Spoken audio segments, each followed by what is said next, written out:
میں یہ ضرور کہوں گا کہ ستیہ منش کے لیے 2 لکش بڑے اہم ہوتے ہیں۔ پہلی بات تو جو سب سے اہم ترین لکش ہے وہ یہ کہ ایک تو اس کے اندر بھگوان کا ڈر ہونا چاہیے اور اسے بھگوان کے در کا یقین ہونا چاہیے۔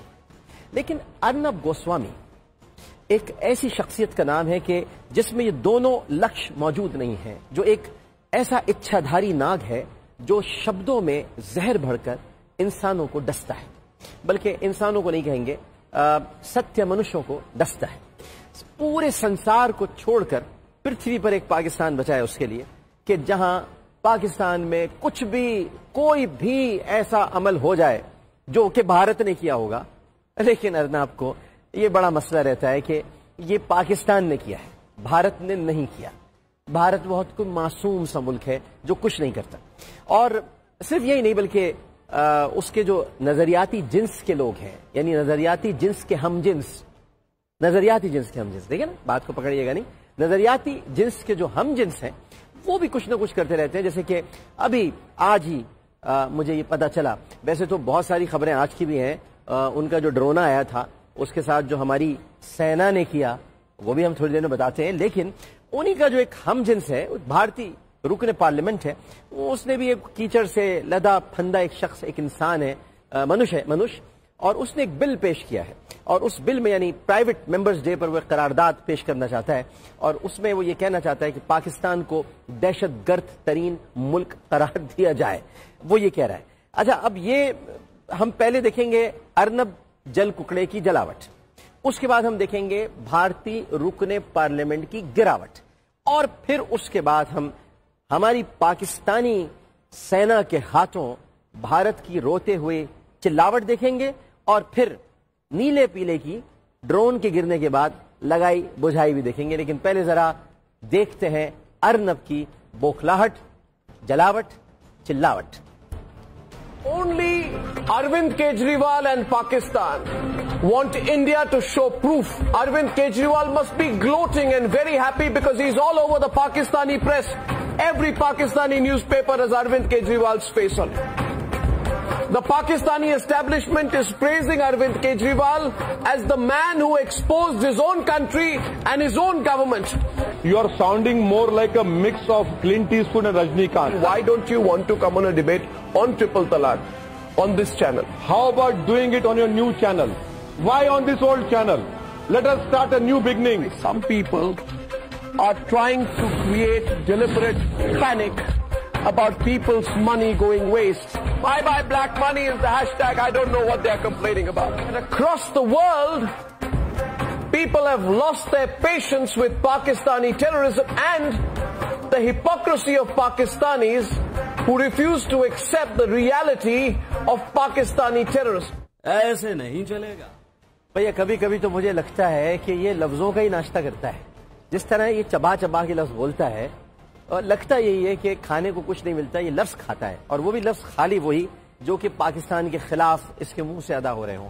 ارنب بھیا اب ایسا نہیں چلے گا، بہت ہو گیا، بڑا بولتے رہے بھیا، تم بڑے بڑ بولے ہو، بڑے چپڑ کناتی ہو بھیا، لیکن اب ایسا نہیں چلے گا، اب ہم آ گئے ہیں، اب ایسا چل نہیں دیں گے ہم۔ یہ جو آپ فرما رہے ہیں، ذرا پہلے یہ تو بتائیے، آج لائن آف کنٹرول میں آپ نے کیا آج کیا کر دیا لائن آف کنٹرول میں؟ دوسرا پہلو کچھ پتا ہے آپ کو؟ آج ہم نے لائن آف کنٹرول میں 2 بچے شہید کر دیے، 2 معصوم بچے، ان کا خون پی گیا، ان کا گوشت کھا گئے، اور آپ کہتے ہیں پاکستان دہشت گرد ہے۔ ارے سب سے بڑے آتنکوادی تو بھیا تم ہو، تمہارے اندر سے تو آتنکواد پھوٹ کے باہر نکلتا ہے، ورنہ آج دیکھیے آپ، ایک 7 سالہ بچی، 4 سالہ بچہ آپ نے شہید کر دیا، اور یہ جس طرح سے آپ نے ایل او سی کی خلاف ورزی کی ہے، اور مسلسل کرتے چلے آ رہے ہیں، مسلسل کوئی دن نہیں گزرتا جب آپ لائن آف کنٹرول کی خلاف ورزی نہیں کرتے۔ اس کے ساتھ پھر آپ کے ایک رکن پارلیمنٹ ہے، انہوں نے جی ایک بل پیش کر دیا کہ پاکستان کو دہشت گرد ترین ملک قرار دیا جائے۔ ارے بھیا آسام میں کیا ہوا کل؟ آسام میں بھی کیا بھارتی فوج کو پاکستانی سینا نے مارا؟ پاکستانی فوجی پہنچ گئے تھے کیا؟ وہ کوئی راستہ واسطہ کوئی شارٹ کٹ نکلتا ہے آسام جانے کا؟ آسام میں آپ ہی کے تو ہیں نکسل باغی جو آپ سے لڑ رہے ہیں، آپ کی حکومت سے لڑ رہے ہیں، آپ سے لڑ رہے ہیں، تو مودی کو ویسے بھی دیکھ کے لڑنے کا دل چاہتا ہے، یہ کوئی بھی آدمی اس کو دیکھے گا تو لڑنے کا ہی دل چاہے گا، تو یہ وہ کہاں سے آ گئے جو آسام میں ہوا ہے کل جو گزشتہ کل تھا وہ کیا ہوا, وہ کس نے مارے, وہ کون لوگ تھے؟ تو آپ پھر ڈرون لے کے آ گئے یہاں پہ آج. اتنا سب کچھ ہونے کے باوجود اتنا سمجھائے جنرل راحیل شریف نے ہمارے جو سیناپتی ہیں سیناپتی نے آپ کو سمجھایا, بہت اچھی طرح سمجھایا کہ بھئی دیکھو اپنے آپ کو سدھار لو, سمجھ لو, مرد بن جاؤ. مودی کو کئی مرتبہ کہا مرد بن جاؤ, حالانکہ انہوں نے شادی بھی نہیں کی, پھر بھی ہمیں راحیل شریف صاحب فرماتے ہیں مرد بن جاؤ, مان لیا کرو تمہارے لوگ بھی مارے جا رہے ہیں, نہیں مانتے, اور آج ڈرون لے کے آ گئے, ڈرون لے کے گھسے اور ڈرون 60 میل کے اندر لے کے آ گئے, پاکستانی حدود کے 60 میل کے اندر. انہوں نے کہا بھیا آجا بھیا آجا. جیسے ہی آیا ڈرون, اس کی ایسی پٹائی کی ہماری پاکستانی سینا نے کہ پھر نیلے پیلے نے لگائی بجھائی کی. اور نیلے پیلے کی لگائی بجھائی یہ تھی کہ وہ تو بھارت نے خود ہی مار گرایا, پھر وہ خود ہی اس کو لے کر چلے گئے. اب ایسا لگ رہا تھا کچھ سامان گر گیا تھا ان کا, تو وہ آئے, اس کو اٹھایا, سب لے کر چلے گئے. بھائی ایجنڈا ہے, نظریہ ہے, کیا ہے؟ یہ دوسرا پہلو کیوں نہیں بتانے دیتے لوگوں کو؟ اب ہم آ گئے نا تو ہم دوسرا پہلو بھی بتائیں گے. تو ڈرون گرا تھا, وہ کچھ سامان نہیں گرا تھا, اوپر سے بلیک باکس نہیں گرا تھا, ترکاریاں سبزی نہیں گری تھی کہ اٹھا کے لے گئے. ڈرون گرا تھا, ڈرون لگائی بجھائی والے, ڈرون گرا تھا. ڈرون اٹھا کے نہیں لے کے جاتے, ڈرون جب گرتا ہے تو اس کو گرایا جاتا ہے, مارا جاتا ہے, جو آج پاک فوج نے گرایا. تو یہ دوسرا پہلو بتانے کے لیے بول میں عامر لیاقت حسین موجود ہے. اور بات سن لو بھیا وقفے میں جانے سے پہلے, اب ایسا نہیں چلے گا. دیکھ رہے ہیں پاکستان کا نمبر 1 شو, ایسے نہیں.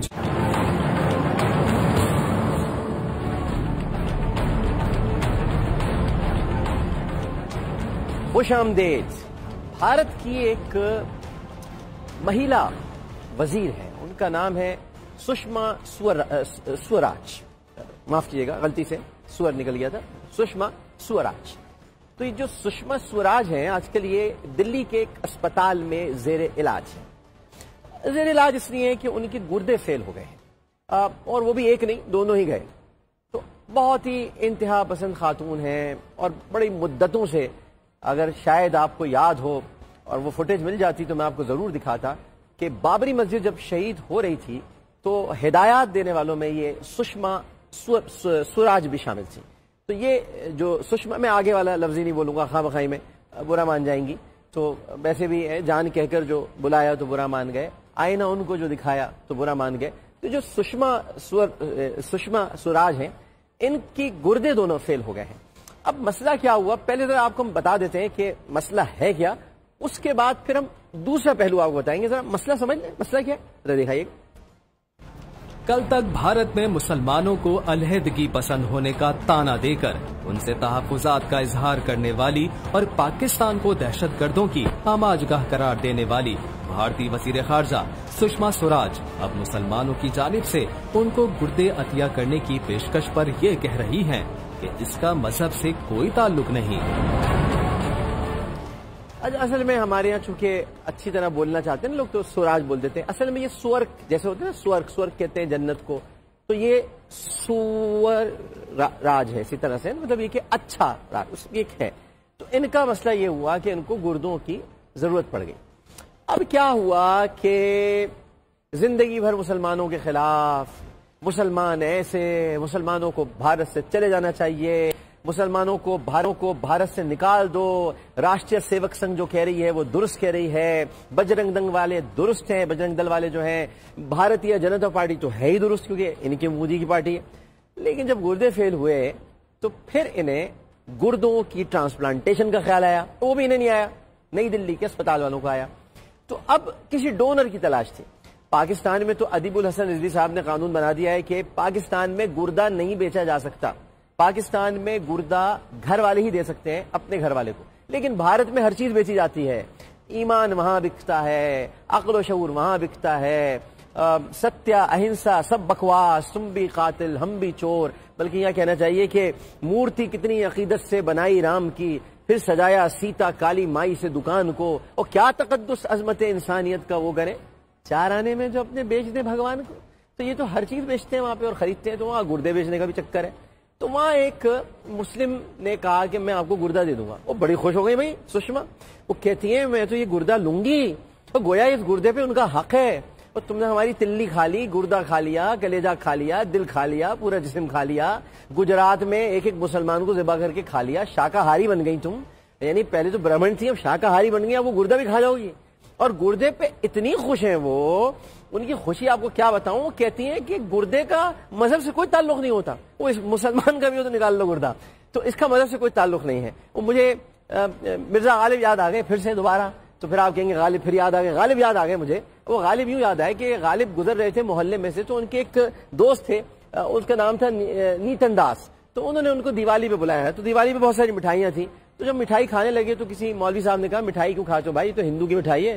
تو انہوں نے کہا یہ بھی ہندو ہوتی ہے کیا, قلاقند بھی مسلمان ہوتی ہے کیا, چمچم کا بھی کوئی مذہب ہے. تو سشما نے یہ سوچا کہ غالب نے جو کہا تھا وہی میں بھی کہہ دوں. بھائی گردے کا کوئی مذہب تھوڑی ہوتا ہے, مسلمان کا ہو یا ہندو کا, لگنا جہاں پر ہے وہ لگ جائے گا. تو بھائی آپ نے مسلمانوں کا گردہ تو لینے کا فیصلہ کر لیا, اور مسلمانوں کا دل بھی رکھ لیا کرو, کبھی دل بھی ہمارا رکھ لو. سکھوں کا دل رکھ لو, تاملوں کا دل رکھ لو, نکسلوں کا دل رکھ لو, سب کا دل رکھ لو. گردہ لینے کے چکر میں آپ لوگ, ہاں یہ گردہ کسی طرح آپ کو مل جائے, اس کے لیے آپ ٹویٹس کر رہی ہیں اور ٹویٹر پر اس کی وضاحت کر رہی ہیں کہ گردہ لینے میں کوئی برائی نہیں ہے, گردے کی کوئی آبلیگیشن. ہم کب کہہ رہے ہیں, ہم بھی نہیں کہہ رہے, ضرور لیں, لیکن اتنا گردہ تو رکھیں کہ گردہ لینے کے لیے کم از کم زبان سے اچھے الفاظ تو ادا کریں. اتنا گردہ تو رکھیں کہ سچ بولنے کا حق ادا کریں. اتنا گردہ تو رکھیں کہ جب گردہ لینے جا رہی ہیں جس قومیت سے, جس نسل سے, جس قوم سے, جس مذہب سے, ان کے بچوں کو تو نہ ماریں. یہاں پاکستان میں گھس کر قتل و غارت کرنے کے لیے ڈرون تو نہ بھیجیں. کشمیر میں چھوٹے چھوٹے بچوں کو قتل تو نہ کریں. برہان کو شہید نہ کریں. وہاں پر لوگوں کو گھروں میں بند نہ کریں. عورتوں کی عزتوں کو پامال نہ کریں. اور اقوام متحدہ میں کالی ماتا کی طرح چلاتی ہوئی, چنگاڑتی ہوئی اپنے لب و لہجے کو ذرا سنبھال کے رکھیں, کیونکہ پھر کبھی کبھی مسلمان سے گردہ لینا پڑتا ہے. کیونکہ جب مسلمان سے گردہ لینا پڑتا ہے تو اس لیے میں سب سے کہتا ہوں, آپ کو بھی کہتا ہوں سشما صاحبہ, کہ جب یہی کرنا تھا تو پھر ایسے نہیں چلے گا. ایک وقفے کے بعد آتے ہیں. بڑپن شو ایسے نہیں چلے گا.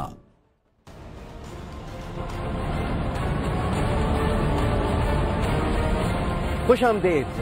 ایسے نہیں چلے گا, ہم ایسے نہیں چلے گا میں روزانہ آپ کو کچھ نئی نئی چیزیں بھی دکھایا کریں, کیونکہ ایسے تو نہیں چلے گا. تو آج جو ہم آپ کو دکھا رہے ہیں وہ ہے یہ چیز. یہ چیز مکسڈ مارشل آرٹس میں احمد مجتمع نے بھارتی حریف کو شکست دے دی. ایک بھرپور لات اور کرارے مکے کے بعد بھارتی احمد کے سامنے نہ ٹھہر سکا. احمد نے تمام پاکستانیوں کا سر فخر سے بلند کر دیا.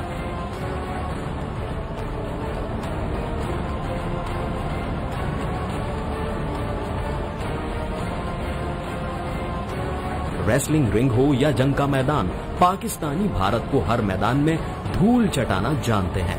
ہمیں احمد پر فخر ہے اور پاکستانی قوم اپنے دشمن سے بھی غافل نہیں ہے. یہ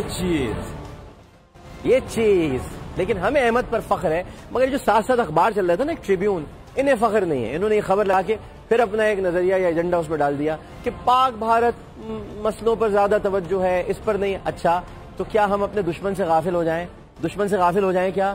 فتح کا جشن ہم ضرور منائیں گے, لیکن دشمن سے غافل نہیں ہوں گے جو لائن آف کنٹرول پر ہمارے بچوں کو مارنے کے لیے آتا ہے, جو کشمیر میں ہمارے بچوں کو قتل کر رہا ہے, جس نے پورے پاکستان کے اندر دہشت پھیلائی ہوئی ہے. دہشت گرد بھارت کو ہم نہیں بھول سکتے. ٹریبیون والوں, یہ نہیں ہو سکتا کہ آپ ایک پہلو دکھائیں اور دوسرا پہلو چھوڑ دیں. ہم دوسرا پہلو ضرور دکھائیں گے, کیونکہ ایسے نہیں چلے گا. ایک وقفے کے بعد نہیں چلے گا.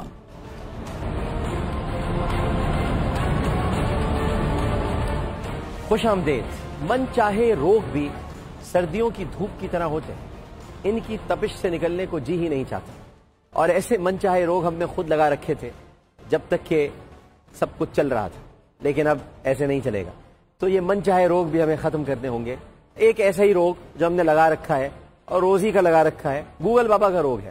آئیے ذرا گوگل بابا کا ایک روگ دکھاتے ہیں آپ کو, اور پھر اس پر ٹوک کریں گے خواجہ نوید احمد صاحب، اور اس روک ٹوک کے ساتھ، یعنی یہ روگ ہے پھر ٹوک ہے اور پھر ایک روک ہے، وہ روک لگائیں گے صابر شاہ صاحب. لیکن ذرا گوگل بابا کو دیکھیں، گوگل بابا کیا کہہ رہے ہیں. دو پارٹیز کہہ رہی ہیں کہ ہمارے درمیان ٹرانزیکشن ہوئی، بیچنے والا کہہ رہا ہے میں نے بیچا، لینے والا کہہ رہا ہے میں نے لیا، اور وہ بتا رہا ہے کہ سورس کیا تھی. اور جب آپ عدالت جائیں اور کہیں کہ نہیں یہ دونوں جھوٹ بول رہے ہیں اور منی لانڈرنگ ہوئی، تو عدالت ان دونوں سے کہے گی کہ آپ ثبوت دیں. بے شک آپ دونوں کنفرم کر رہے ہیں اپنی پوری کی پوری ٹرانزیکشن اور آپ کے دادا تک، مگر ثبوت آپ ہی دیں. عدالت پٹیشنر سے کہے گی کہ بھائی آپ کوشچن کر رہے ہیں تو آپ ثبوت دیں گے منی لانڈرنگ کو. پہلی بات یہ ہے کہ جو کمپلیننٹ ہے وہ انویسٹیگیٹر نہیں ہوتا.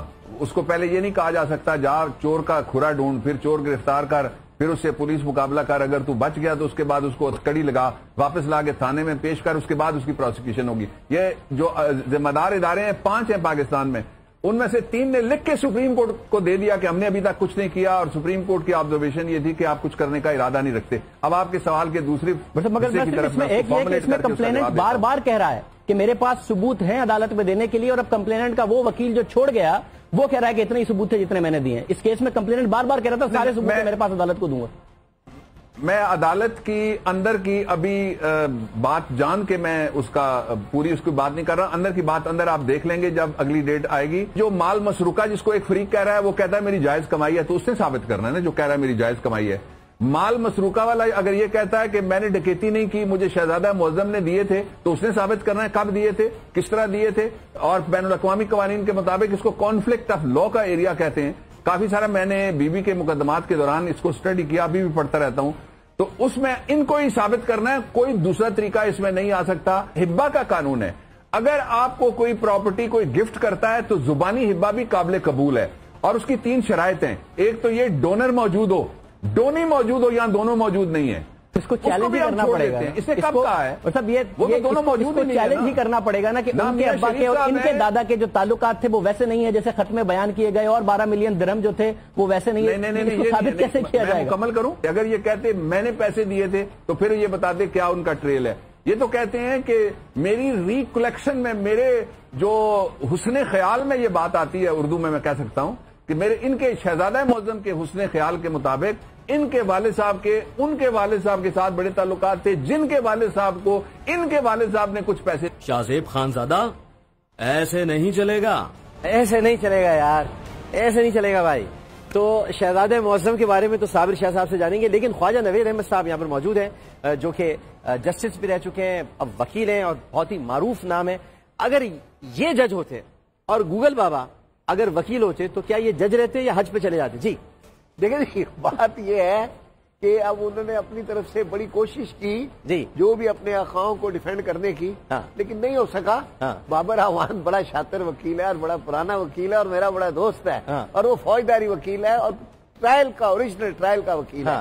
بات یہ ہوتی ہے کہ نارملی پروزیکیوشن میں جو پروزیکیوشن ہوتی ہے اس کو چارج پروف کرنا ہوتا ہے، لیکن جب کوئی ملزم کوئی اسپیشل پلی لے لیتا ہے تو برڈن آف پروف پورا کا پورا شفٹ ہو جاتا ہے اس کے اوپر. درست. مثلاً ایک قتل ہوتا ہے، میں یہ کہتا ہوں صاحب یہ مجھے مارنے آ رہا تھا تو میں نے اپنے ڈیفینس میں اس کو مار دیا. صحیح. اب کیا ہوا کہ میں نے پلی لے لی اسپیشل سیلف ڈیفینس کی، اب سارا برڈن میرے اوپر شفٹ ہو گیا. صحیح. اب پروزیکیوٹر نے یہ ثابت نہیں کرنا کہ اس نے قتل کیا، وہ تو قانون دان بنے ہوئے تھے، یہ ثابت ہو گیا. اور گوگل بابا تو قانون دان بنے. تو وہ تو میں آپ کو سمجھا رہا ہوں. تو اب اس نے یہ ثابت نہیں کرنا کہ یہ قتل ہو گیا. کیوں کہ یہ تو میں نے پلی لی. مگر وہ تو کہہ رہے ہیں کہ مدعی ثبوت لے کے آیا جائے. بھائی مدعی نے تو شکایت کی ہے، مدعا پیش کر دیا، شکایت کر دی. اب آگے یہ ہے کہ جو سامنے والا تھا اس نے وہ اگر خاموش رہتے تو یہ تھا کہ بھئی یہ پروف کرے. تو خواجہ صاحب یہ جو قانونی معاملات پر اتنی زیادہ تیزی کے ساتھ گفتگو ہوتی ہے جو چلتا چلا آ رہا ہے جو کہ اب ایسے نہیں چلنا چاہیے، تو کیا ہوتا ہے جب زیادہ بولنے لگتے ہیں لوگ؟ تو ہوتا کیا ہے؟ کچھ ہوا ہے میرے ساتھ؟ کچھ کل پرسوں کچھ ہوا ہے یا آج ہوا ہے؟ کچھ ہوا ہے سر؟ جو زیادہ بولتا ہے وہ پکڑا جاتا ہے، اور پھر آپ نے تو کہہ رکھا ہے کہ اب ایسے نہیں چلے گا. ایسے نہیں چلے گا. تو کیسے چلے گا؟ ایسے تو نہیں چلے گا. لیکن قانونی معاملات پر جو سب جوڈس کیس ہوں ان پہ بہت احتیاط کے ساتھ گفتگو کریں، ورنہ ایسے نہیں چلے گا. بریک لگا کے چلنا ہینڈ بریک لگا کے چلنا چاہیے، ورنہ ایسے نہیں چلے گا. کیونکہ پھر سب جوڈس میٹر ہے، سب جوڈس میٹر ہے. اور پھر آج جج کو جج رہنے دیں، خود جج نہ بنے. جج کو جج رہنے دیں. 5 جج بیٹھ کے فیصلہ کر رہے ہیں تو بھائی ان کو کرنے دو. خود سج دھج کے بیٹھے رہے، جج نہ بنے. سچ دھج کے بیٹھے، وہ ان کا جج نہ کام بنے۔ ہے، ان کو کرنے دیں، ان کا جو فرض ہے آپ اپنا کام کریں۔ بالکل ٹھیک ہے۔ صابر شاہ صاحب ہمارے ساتھ ٹیلی فون لائن پر موجود ہیں۔ صابر شاہ صاحب ایک بہت زبردست کالم نگار ہیں، تجزیہ نگار ہیں، صحافی ہیں، سینئر صحافی ہیں، میں استادوں میں سے ہیں۔ السلام علیکم۔ السلام علیکم صابر شاہ صاحب۔ وعلیکم السلام عامر بھائی، کیسے مزاج ہیں آپ کے؟ خیریت سے؟ میں ٹھیک ہوں، شکر اللہ کا۔ اچھا صابر شاہ صاحب، بڑا یہ شہزادہ معظم کا ذکر ہو رہا ہے، کچھ ایک تو ان کے بارے میں ہمیں بتائیے، اور ایک کوئی قاضی فیملی کیس تھا جس کو بالکل بھی نظر انداز کر دیا گیا ہے، اس پر بات ہی نہیں ہو رہی کیونکہ سب ایسے ہی چل رہا ہے، حالانکہ ایسے نہیں چلے گا، جو چلنا چاہیے ویسے چلنا چاہیے اور ویسے نہیں چل رہا، تو کچھ ہمیں بتائیں گے صابر صاحب؟ عامر بھائی، بات یہ ہے کہ یہ جو موجودہ امیر قطر ہیں شیخ تمیم، جی 36 سال ان کی عمر ہے، رشتے میں یہ رشتے دار ہیں بڑے قریبی حمد بن جاسم کے، جنہوں نے نواز شریف صاحب کے لیے یہ خط لکھا۔ صحیح ذہن میں رہے کہ 2013 میں حمد بن جاسم کو امیر قطر نے وزیر اعظم اور وزیر خارجہ کے عہدے سے ہٹا دیا۔ صحیح۔ اگرچہ حمد بن جاسم کم و بیش 1300 ارب روپے کے مالک ہیں گارڈین اخبار کے مطابق، ہاں، اور شریف فیملی کو لنڈن فلیٹس خریدنے کے لیے قرض دینے کی صلاحیت بھی رکھتے ہیں، ہاں، مگر انہوں نے اپنے لیٹر میں لکھا آئی ایم انفارمڈ، یعنی انہیں اپنے خاندان کے بتایا ساتھ گیا۔ شریف فیملی کے کاروباری مراسم کے متعلق بتایا گیا۔ ہاں، یہ تو ہیئر سے ایویڈنس ہے which is not admissible in the eye of the law at all and it is not a legal tender۔ میں آگے چلتا ہوں کہ حمد بن جاسم جب قطر کے وزیر خارجہ تھے تو سب سے پہلی بین الاقوامی شخصیت ہے جو نواز شریف کو کراچی جیل میں ملنے گئے۔ اچھا، ہاں جی، اور شاہ عبداللہ کی جانب سے میڈیٹر بھی مقرر کیے گئے تاکہ مشرف حکومت سے نواز شریف کی رہائی کے لیے مذاکرات کیے جائیں، اور سعودی عرب میں جلاوطنی کے دور میں نواز شریف سے مستقل رابطے میں رہے۔ یہ تو بہت پہلے سے چل رہا ہے سلسلہ۔ جی ہاں جی ہاں، اب میں آپ کو یہ بھی بتاتا ہوں کہ حمد بن جاسم کے دادا قطر کے جاسم بن محمد الثانی کے سگے بھائی تھے، جی، یعنی موجودہ امیر قطر شیخ تمیم کے والد جو ہیں یہ ان کے رشتہ دار ہیں۔ لیکن ایک بات ذہن میں رکھیں جی، کہ 1995 میں جب موجودہ امیر قطر شیخ تمیم کے والد نے اپنے والد کو تخت سے محروم کیا تو قطر کی سلطنت نے شیخ تمیم کے دادا اور حمد بن جاسم پر لندن میں کیس کیا کہ انہوں نے قطر کے قانون کے خلاف بہت سارا پیسہ لندن اور سوئٹزرلینڈ منتقل کیا۔ اوہ، پرانے پاپی ہیں۔ جی جی جی، 1999 کی بات ہے۔ اب ورلڈ بینک کا ایک انسٹیٹیوشن ہے۔ اچھا، پرانے پاپی ہیں جبھی پاپا کو بچا رہے ہیں۔ جی، میں آپ کو یہاں لے کے آ رہا ہوں عامر بھائی۔ جی، ورلڈ بینک کا ایک انسٹیٹیوشن ہے اسٹولن ایسٹ ریکوری، ہاں، یہ بھی اپنی ایک رپورٹ میں لکھتا ہے کہ یہ سارا اس نے ماجرا بیان کیا کہ جب لندن کے رائل جرسی کورٹ میں یہ کیس اختتام پذیر تھا تو اچانک برطانوی اداروں نے انویسٹیگیشن بند کر دی اور کیس ختم ہوا۔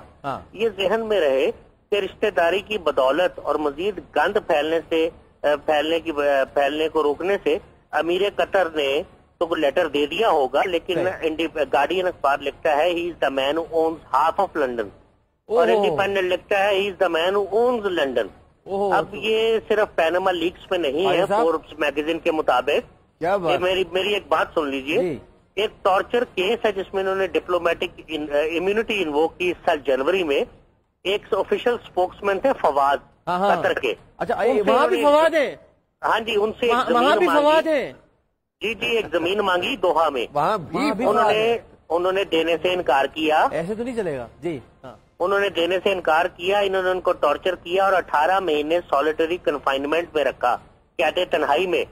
اب برطانیہ کی عدالت میں کیس اس لیے چلا کہ وہ جس قطری اسپوکس مین فواز کو انہوں نے مارا اور قید میں رکھا وہ برٹش سٹیزن بھی تھا۔ جب فیصلہ ہونے لگا تو انہوں نے کہا جی مجھے سفارتی استثناء حاصل ہے، ڈپلومیٹک امیونٹی۔ اور ایک اور بات سنیے کہ انہوں نے منی لانڈرنگ کے کیس میں 6 ملین پاؤنڈ جرمانہ دے چکے ہیں۔ یہ گارڈین اخبار کے مختلف ایڈیشنز کہہ رہے ہیں۔ عامر بھائی، بات یہ ہے کہ واللہ عالم عمران اللہ کہاں بھٹکتے پھر رہے ہیں، چیزیں بہت سمپل ہیں، اور شاید جو کچھ عدالت کو بطور ثبوت چاہیے وہ عمران کے وکلا کو اسحاق ڈار کے 25 اپریل 2000 کے ایفیڈیوٹ سے مل جائے گا۔ ٹھیک ہے صابر شاہ صاحب، بہت شکریہ۔ یہ مجھے بتائیں، یہ تو وہ ایک آتا تھا نا پروگرام، سونا چاندی دیکھتے تھے، اس میں ایک آدمی آتا تھا کہتا اوہو، تو یہ تو اوہو ہو گیا ہے۔ یہ تو کیا چل رہا ہے یہ؟ یہ تو بہت پرانی، یہ تو ٹریل مل رہی ہے، یہ تو بہت پرانی لائن ہے، ایسے تو نہیں چلے گا. شاہ صاحب نے پھر ریسرچ ورک کیا نا، بہت زبردست ریسرچ ورک ہے. چاہیے کہ یہ عمران خان کے ساتھ شیئر کریں، یہ ہے نا، بالکل ضروری ہے. کیا آپ نے تو بولنا ہے اس پہ زیادہ. ٹھیک ہے، چلے میں آپ کو نہیں بلواتا، لیکن ہم آپ کو ایک تحریر یعنی تراشا دکھاتے ہیں. اور تحریر اس طرح سے بن گئی کہ ظاہر ہے کہ وہ ایک تراشا ہے، ایک بہت بہت بہت بہت بہت بہت بہت بہت بڑے اخبار کا ہے، بہت بڑے اخبار کا ہے. لیکن اس بہت بڑے اخبار میں ایک بہت بڑے آدمی نے ایک بڑی چھوٹی بات کر دی ہے، بہت چھوٹی سی بات کر دی ہے. پہلے ہم آپ کو وہ تراشا دکھاتے ہیں، وہ بات کیا کی گئی ہے، کیونکہ جو بات کی گئی ہے وہ بات اس طرح کی ہے کہ بھئی ایسے تو نہیں چلے گا. تو ذرا دیکھیں کیا بات کی گئی ہے. جی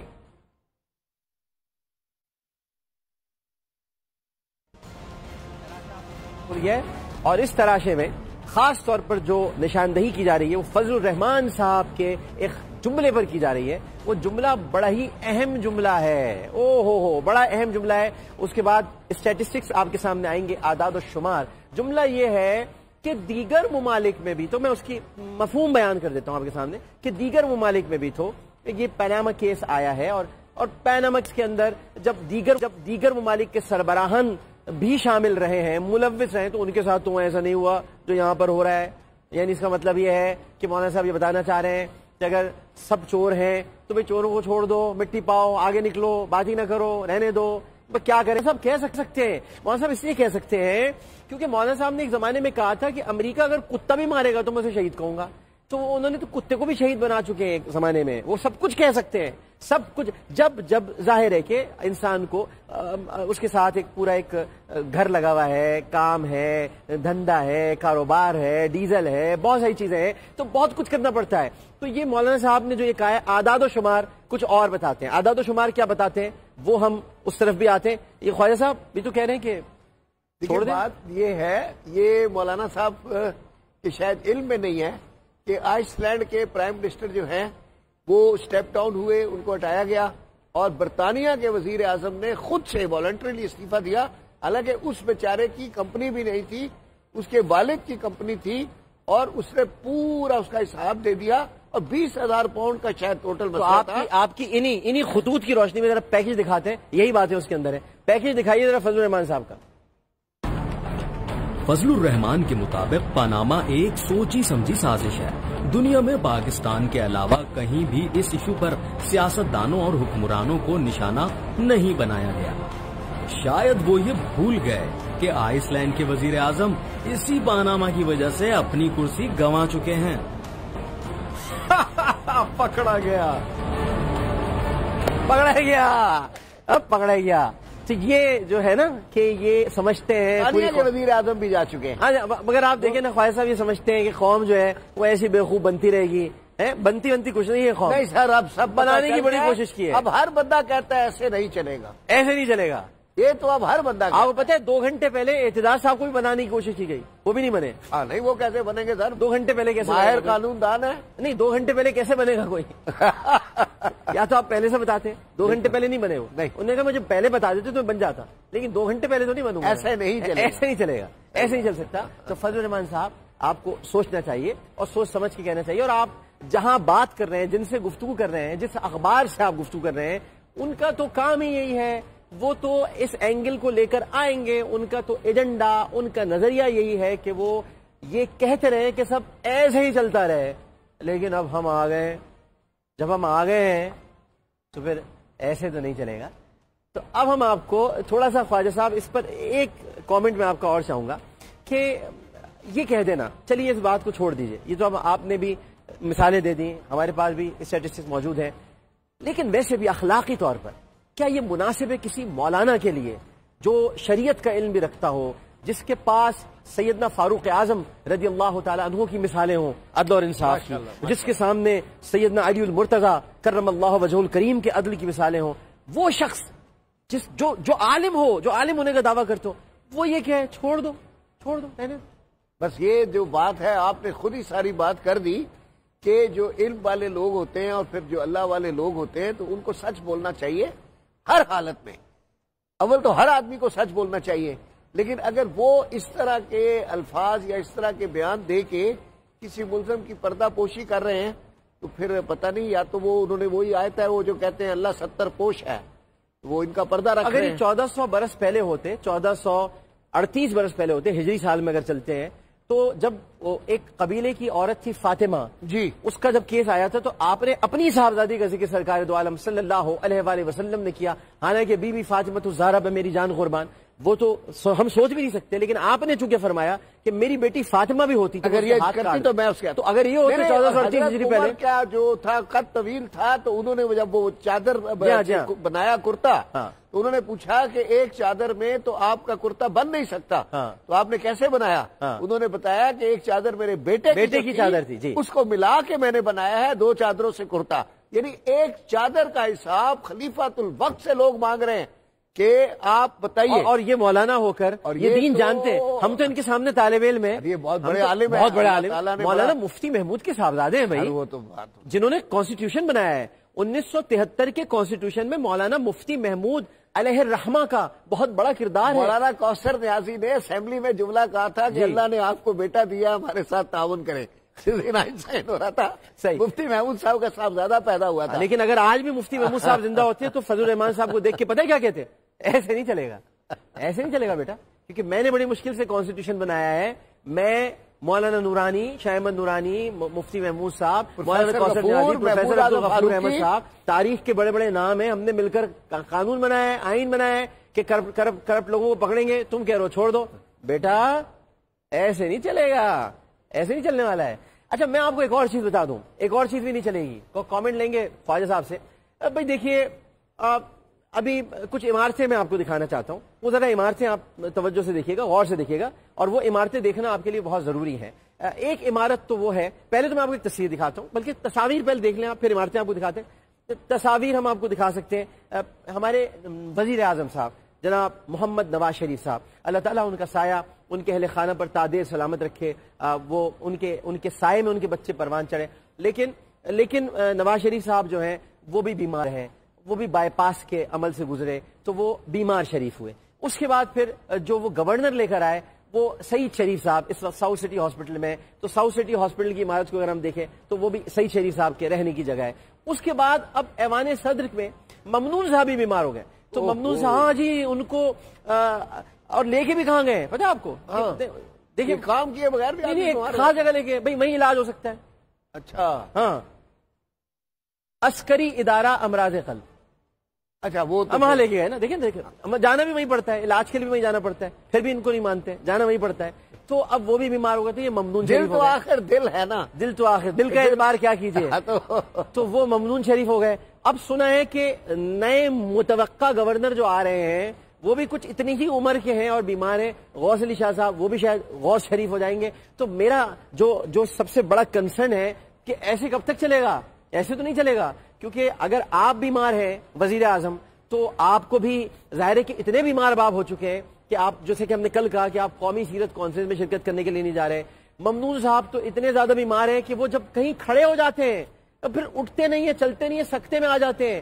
بہت دیر تک طیب اردوغان ان کو دیکھتے رہے، جو لوگوں نے ان کو بتایا کہ دیکھیے مت، یہ صدر ہیں، یہ بولتے ہیں، ہنستے ہیں، کھیلتے ہیں، مسکراتے ہیں، جب وہ ہلے جلے تب پتہ چلا کہ یہ صدر مملکت ہے۔ اسی طرح سے ہمارے سعید الزمان صاحب، اللہ تعالیٰ انہیں صحت دے، تندرستی دے، لیکن یہ جتنے بیمار شریف ہیں کیا یہ پاکستان کا مقدر بن گئے؟ خواجہ صاحب صحیح تھا، بہت بڑے آدمی ہے سر، ہمارے چیف جسٹس پاکستان تھے، اور بیماری کی حالت میں اب ان کو یہ آفر دی گئی، بہت لیٹ دی گئی، وہ یہ بہت پہلے ڈیزرو کرتے تھے۔ لیٹ دی گئی تو اب دیکھیں نا، اب تو لیٹ سے دو طرح کے لیٹ ہوتے ہیں نا، اب ایسا بھی نہ کرے انسان کی جب اس طرح پہنچنے والا ہو تو اسے اتنا لیٹ دیا جائے۔ حالانکہ سعید الزمان صاحب آپ کے تو بہت اچھے ظاہر مراسم رہے ہوں گے، میری کتاب کا پریفیس انہوں نے لکھا، لیکن پریزیڈنشل کینڈیڈیٹ بھی رہے تھے نا، جوان مردہ، میری کتاب کا پریفیس، لیکن پریزیڈنشل کینڈیڈیٹ رہے تھے، صاحب نے لکھا، پریزیڈنٹ کے کینڈیڈیٹ تھے، 250 ووٹ دیے تھے۔ اس کے علاوہ پی سی او کے تحت حلف اٹھانے سے بھی انکار کر دیا سر، یہ بہت بڑی بات ہے، ہیرو ہے، hero, he decline to take oath, اس کا ان کو جو ہے اب جا کر صلہ ملا ہے۔ تو وہی تو بات ہے نا کہ صلہ جب دیا جب مطلب ہم نے مانا کہ تغافل نہ کرو گے، لیکن خاک ہو جائیں گے ہم تجھ کو خبر ہونے تک، اس وقت صلہ دیا جب صلے کی ضرورت نہ رہی۔ صحیح بات ہے، جب صلے کی ضرورت نہیں رہی تھی، تو یہ